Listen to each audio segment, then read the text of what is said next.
Hello friends, welcome back to another reaction video. So दोस्तों, जैसे कि आप सबको अब तक पता चल ही गया होगा कि मैंडी का एक व्लॉग आ गया है और उस व्लॉग में फॉर द फर्स्ट टाइम उन्होंने काफ़ी ज़्यादा चीज़ों की क्लैरिफिकेशन दी है। सेम सिनेरियो पहले वाली कंट्रोवर्सी के टाइम पे भी हुआ था कि ऑडियंस ने अचानक से मैंडी को टारगेट करना शुरू कर दिया था और उसके तहत फिर फैमिली के सब लोगों ने सपोर्ट किया और आके इस चीज़ की जस्टिफिकेशन दी कि कहीं से कहीं तक भी मैंडी का इन सब चीज़ों में कोई भी इन्वॉल्वमेंट नहीं है।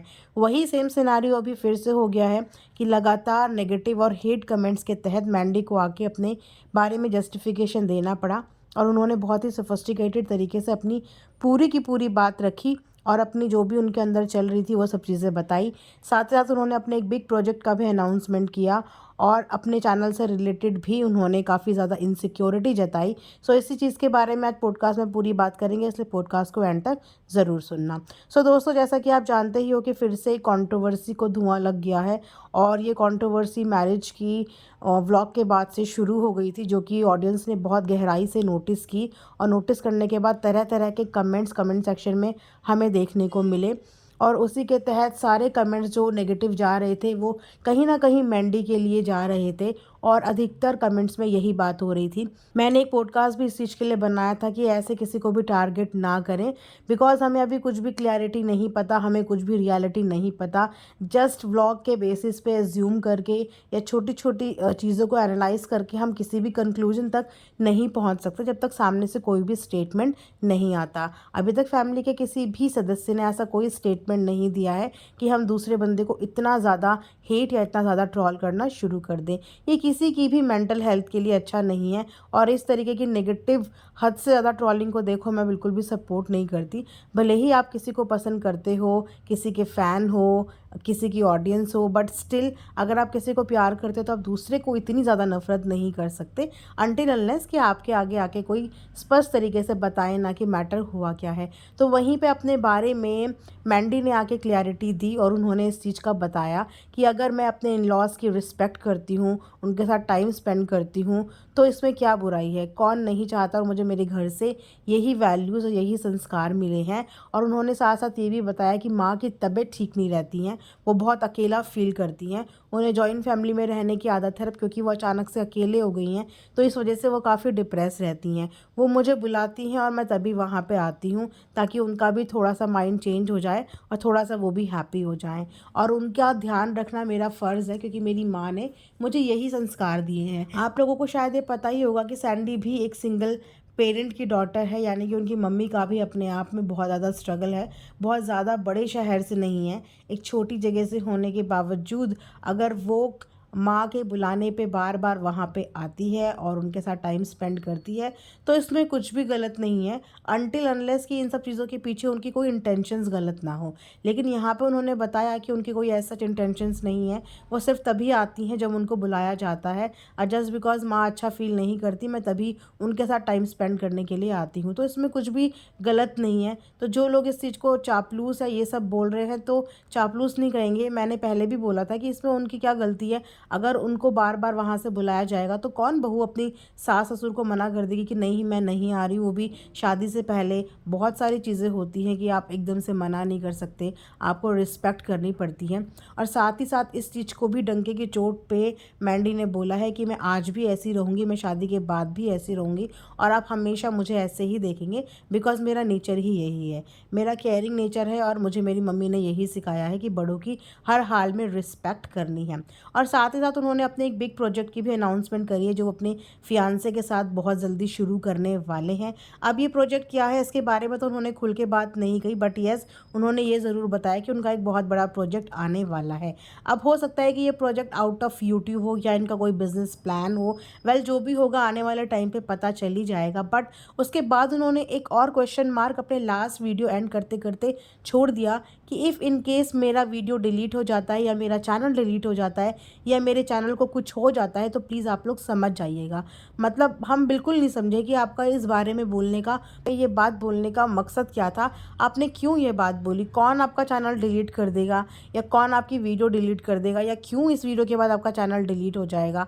आपको किससे थ्रेट है, आप किसकी तरफ इशारा करना चाहते हो या क्या बोलना चाहते हो। आप खुद व्लॉगिंग छोड़ना चाहते हो, खुद चैनल बंद करना चाहते हो या कोई और आपका ही चैनल बंद कर देगा। मतलब आधी अधूरी बात यहाँ पे आप छोड़ के चले गए। शुरू से एंड तक आपने सब कुछ बहुत क्लियरली बात कही, लेकिन लास्ट की बात आपने कंप्लीट क्यों नहीं की? मतलब ये आप एलिगेशन लगा के गए या अपने मन की बात बता के गए? मतलब मैं खुद कंफ्यूज हो गई कि एकदम से चैनल डिलीट करने की बात क्यों हो गई? कौन आपका चैनल डिलीट कर देगा? वेल पता नहीं, देखते हैं आने वाले टाइम पे इस बात की भी क्लैरिटी मिल जाएगी। बट अगेन एक क्वेश्चन मार्क छोड़ के जाना, दैट मीन्स कि ऑडियंस के पास फिर कुछ क्लू छोड़ के चले जाना, ताकि ऑडियंस फिर इस बारे में बात करना शुरू कर दे या फिर टारगेट करना शुरू कर दे। क्लैरिटी का मतलब होता है कि हर चीज़ आप बिल्कुल क्लियर कर दो, ताकि किसी के भी माइंड में कोई भी डाउट ना रहे। उसके बाद मुझे ये चीज़ भी अच्छी लगी कि उन्होंने हाथ जोड़ के सबसे ये रिक्वेस्ट करी कि किसी भी तरीके की हेट ना फैलाई जाए, ना उनके लिए ना किसी और के लिए। सबको पॉजिटिव रहने की ज़रूरत है। वैसे वाकई में सबको ही पॉजिटिव रहने की ज़रूरत है, बिकॉज ऑडियंस भी आपस में बँट चुकी है और इस वजह से एक दूसरे को नेगेटिव कमेंट्स जा रहे हैं। जो कमेंट्स ज़ाहिर सी बात है कि यहाँ पे ये लोग हंसते हुए एक्सेप्ट करें कि हमें बॉदर नहीं करता, बट ये फैक्ट है कि कोई अपने बारे में बुरा नहीं सुन सकता। एक नहीं दो नहीं, अगर इतने सारे कमेंट किसी के लिए आ रहे हों वो भी नेगेटिव, तो कोई इंसान बर्दाश्त नहीं कर सकता। भले ही वो कैमरे के आगे मुस्कुराता हुआ आए, बट उसकी मेंटल हेल्थ पे इस चीज़ का असर डेफिनेटली पड़ता है। और साथ ही साथ उन्होंने एक बात और बोली कि मैं कोई सिंपैथी कार्ड या विक्टिम कार्ड प्ले करने के लिए नहीं आई हूँ, ना ही मुझे ये सब आता है, ना ही मुझे ये सब करने की ज़रूरत है। मैं यहाँ पे सिर्फ उनके लिए आई हूँ जिन सब्सक्राइबर्स ने मुझसे ये डिमांड करी थी कि मुझे अपना स्टैंड लेना चाहिए, मुझे अपनी साइड रखनी चाहिए। तो साइड रखना बहुत अच्छी बात होती है, इससे ऑडियंस को क्लैरिटी मिलती है। मैं तो हमेशा से यही बोलती हूँ कि चीज़ें तभी हवा में ज़्यादा उड़ती हैं जब सामने से कोई बात ही ना हो। तब लोग अपने अपने थॉट के हिसाब से एज्यूम करने लगते हैं, बिकॉज आप लोगों ने वहाँ से कुछ भी जस्टिफिकेशन नहीं दिया होता। अब आप लोग अपनी बात अगर क्लियर कर देते हो तो फिर ऑडियंस सोचना छोड़ देती है। वो जो ओवर थिंक करती है ना ऑडियंस, वो सोचना छोड़ देती है। तो वहाँ पे ये बोलना कि विक्टिम कार्ड प्ले करना, इमोशनल कार्ड प्ले करना, तो ये ना तो कोई विक्टिम कार्ड यहाँ पे प्ले कर रहा है, ना ही कोई इमोशनल कार्ड प्ले कर रहा है।